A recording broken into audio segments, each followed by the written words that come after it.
Hello friends, मैं मिथिलेश कमरा आपका स्वागत करता हूं। तो हम लोग स्टडी कर रहे हैं ट्रैक्शन सिस्टम। तो कल ट्रैक्शन सिस्टम में हम लोगों ने देखा था कि आपका जो ट्रैक्शन जो सब स्टेशन है वो किस तरीके से होता था। हम लोग उसको उसका लेआउट कंप्लीटली देखा था कि किस तरीके से उसमें हम लोग उसको डिज़ाइन करते हैं, कैसे आपका 220 के बी या 132 के बी का जो इनकमिंग होता है, ठीक है, उसी बेसिस पे हम लोग उसमें आइसोलेटर और स्विच लगाते हैं। दो बस बार सिस्टम यूज करते हैं। एक को हम लोग बोलते हैं ट्रांसफर बस बार, दूसरे को बोलते हैं मेन बस बार। दो बस बार हम लोग इसलिए यूज करते हैं ताकि एक बस बार को हम लोग स्टैंड बाई में रखें। अगर आपका जो मेन बस बार है उसमें किसी भी तरीके का फॉल्ट हो जाता है तो जो स्टैंड बाई में जो ट्रांसफर बस बार है वो एक्टिव हो जाएगा और उसके थ्रू हम लोग सप्लाई देना चालू कर देंगे। या अपने को मेंटेनेंस का काम करना हो तो उस टाइम पे भी हम लोग दूसरे बस बार का यूज कर लेते। इसमें हम लोग दो चीज, दो इनकमिंग यूज कर रहे थे, दो आउट गोइंग यूज कर रहे थे और दो ट्रांसफार्मर यूज कर रहे थे। कि आपका एक ही ट्रांसफार्मर वर्किंग में होगा, दूसरा स्टैंड बाई में होगा। कि जैसे ही आपका एक ट्रांसफार्मर में किसी भी तरीके का फॉल्ट होता है तो दूसरा ट्रांसफार्मर आपका वर्किंग आ जाएगा। आइसोलेटर और सर्किट, आइसोलेटर की सहायता से हम लोग क्या कर देंगे कि किसी भी सिस्टम को कनेक्ट भी कर सकते हैं और डिस्कनेक्ट भी कर सकते हैं, और ये मैनुअली वर्क करता है और ये ऑफ लोड पे वर्क करता है। सर्किट ब्रेकर, इसका मेन काम क्या है कि सर्किट को ब्रेक करना। जस्ट लाइक आइसोलेटर जैसा ही होता है, लेकिन जस्ट लाइक ये ऑटोमेटिक होता है। इसमें रिलेइंग सिस्टम होता है कि जैसे ही कोई कहीं पे फॉल्ट वगैरह डिटेक्ट होता है तो रिले एक सिग्नल पास करता है सर्किट ब्रेकर को, और सर्किट क्या करता है, सर्किट ब्रेकर क्या करता है कि सर्किट को ट्रिप कर देता है। और जैसे ही ट्रिप करेगा सर्किट ब्रेक हो जाएगा और हमारा जो सप्लाई है, आगे सप्लाई जो है इंटरप्ट हो जाएगी, तो हमारा जो भी इक्विपमेंट है वो बच जाएगा। क्लियर। अगर हम लोगों ने देखा था कि जो हम लोग ट्रांसफार्मर यूज कर रहे हैं उसकी रेटिंग क्या थी, 10 MVA या 12.5 MVA, ठीक है, उसकी रेटिंग थी। यहाँ से एक ऑब्जेक्टिव क्वेश्चन अपना सॉल्व हो सकता है कि जो ट्रांसफार्मर है जो यूज हो रहा है उसकी रेटिंग क्या है। तो उसकी रेटिंग होती है 10 MVA या 12.5 MVA। क्लियर। इसके बाद जो ट्रैक्शन सब स्टेशन में हम लोग जो सप्लाई देते हैं, ठीक है, वहाँ पे जो ट्रांसफार्मर जो सप्लाई होती है वो से 122/25। क्लियर।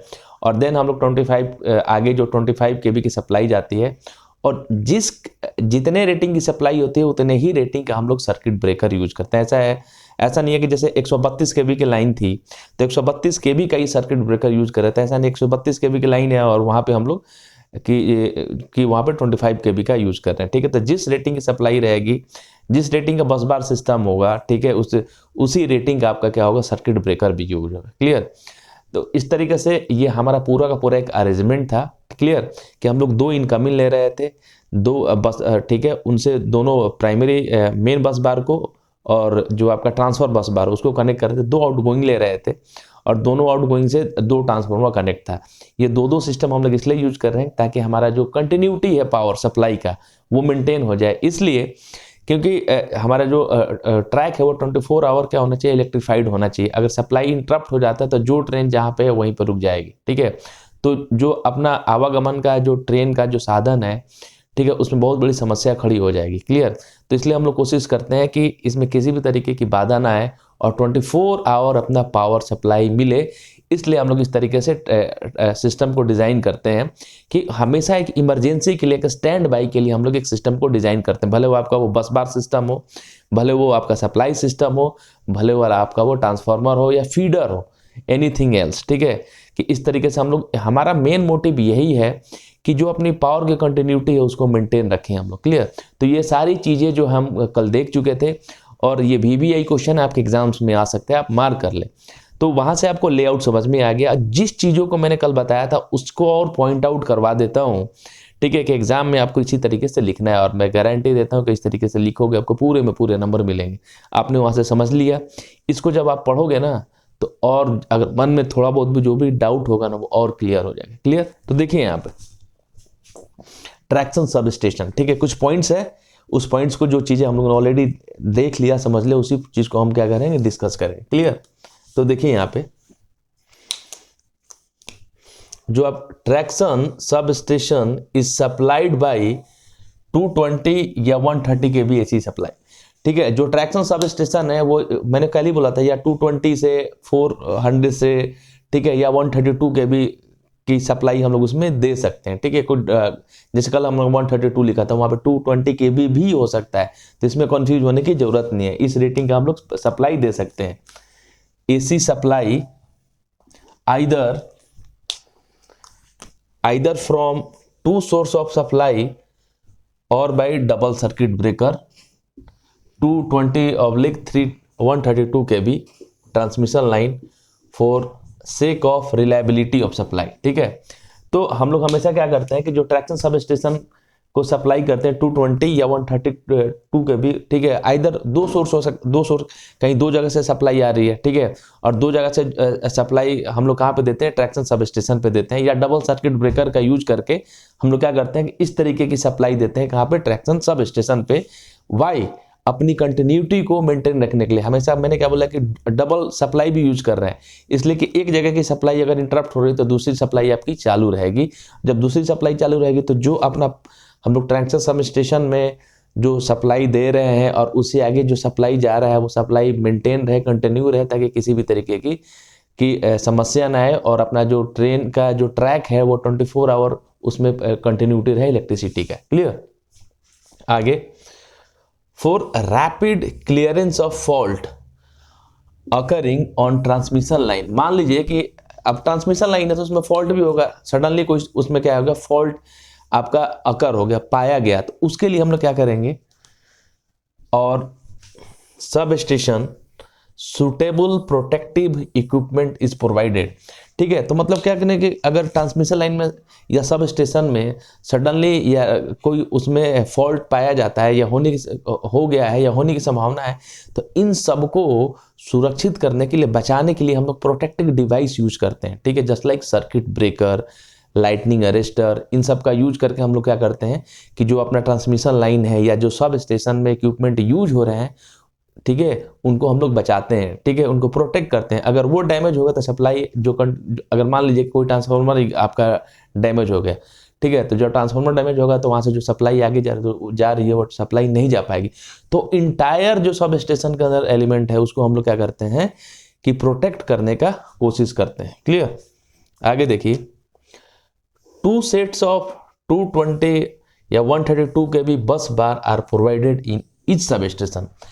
हम लोगों ने देखा था कि 2 बस बार सिस्टम यूज कर रहे थे। 2 बस बार सिस्टम 132 kV का भी हो सकता है, 220 kV का हो सकता है। एक का नाम दिया था मैंने ट्रांसफर बस बार और दूसरे का नाम दिया था मेन बस बार। तो हमेशा ध्यान रखना है कि हमेशा जो बस बार 2 सेट्स में यूज होता है, एक one is the transfer bus bar and another one is the main bus bar. Clear.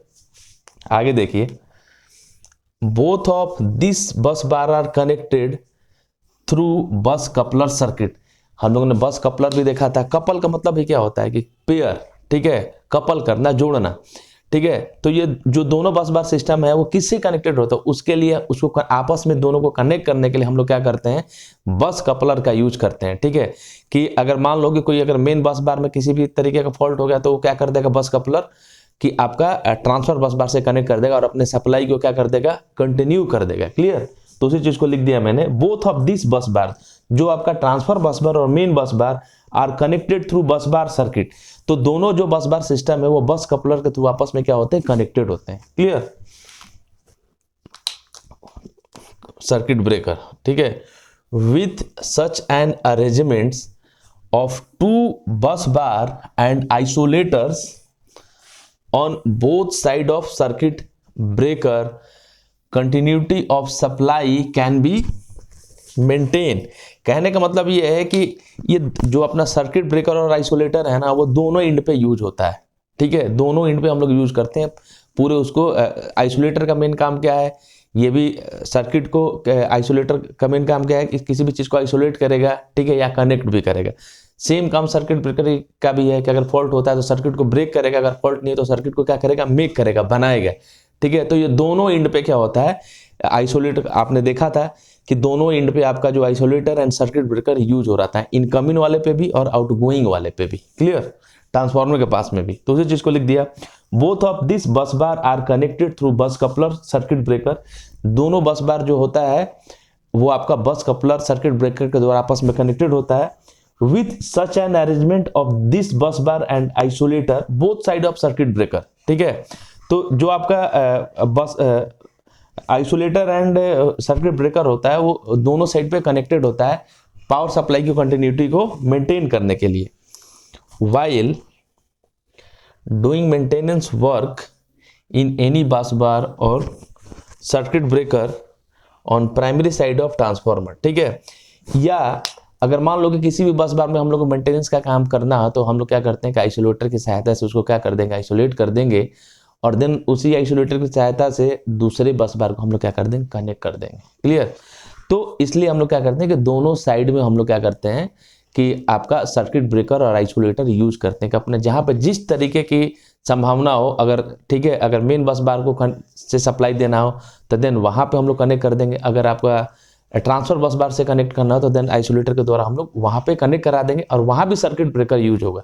ऐसा नहीं है कि हम लोग ट्रांसफर बस बार में आपका सर्किट ब्रेकर यूज करेंगे, मेन बस बार में यूज नहीं करेंगे, या आपका जहाँ पे आउटगोइंग है, जहाँ पे ट्रांसफार्मर लगा हुआ वहां पे हम लोग नहीं करेंगे। मतलब हम लोग दोनों साइड में हम लोग क्या करेंगे, आइसोलेटर और सर्किट ब्रेकर का यूज करेंगे कंटिन्यूटी को मेंटेन रखने के लिए। क्लियर। आगे देखिए, नॉर्मली 2 सिंगल फेज ट्रांसफार्मर, इसमें 2 ट्रांसफार्मर यूज हो रहा था, वो भी सिंगल फेज का। अपने को ध्यान में रखना है कि ट्रैक्शन सब स्टेशन में ट्रांसफार्मर जो यूज हो रहा है ना वो सिंगल फेज का यूज हो रहा है। और कितना, 2। और उसकी रेटिंग भी हम लोग ने देखी थी, उसकी रेटिंग 10 MVA या 12.5 MVA, ठीक है। रेटिंग 10 और 12.5 MVA, ठीक है, या 132/25 kV are installed in a traction substation, ठीक है। और इस तरीके का जो आपका ट्रांसफार्मर, इसको बोलते हैं ST और इसको बोलते हैं high tension and low tension, ठीक है। तो जो ट्रांसफार्मर की ये रेटिंग होती है और ये 132 जो होता है वो 25 kV में कन्वर्ट हो जाता है, और इस तरीके का हम लोग ट्रांसफार्मर क्या करते हैं, ट्रैक्शन सिस्टम में हम लोग क्या करते हैं, यूज करते हैं। क्लियर। देखिए इसमें आगे कुछ और पॉइंट्स है, उसको नोट डाउन कर। देखिए इसमें कुछ पॉइंट्स और है, उसके बारे में हम लोग डिस्कस कर लेते हैं। क्लियर, ठीक है। तो देखिए हमने क्या बोला कि 2 ट्रांसफार्मर यूज होता है जिसकी रेटिंग क्या होती है, 10 MVA या 12.5 MVA, ठीक है। तो एक वर्किंग में रहता है, दूसरा क्या रहता है, स्टैंड बाई में रहता है। क्लियर। उसी चीज को लिख दिया मैंने, of the 2 transformer only 1 will be in operation. 2 transformer में से एक जो होता है वो ऑपरेशन में होता है, ठीक है, और दूसरा क्या होता है, स्टैंड बाई में होता है। Clear. Normally the other 1 acting as a stand by.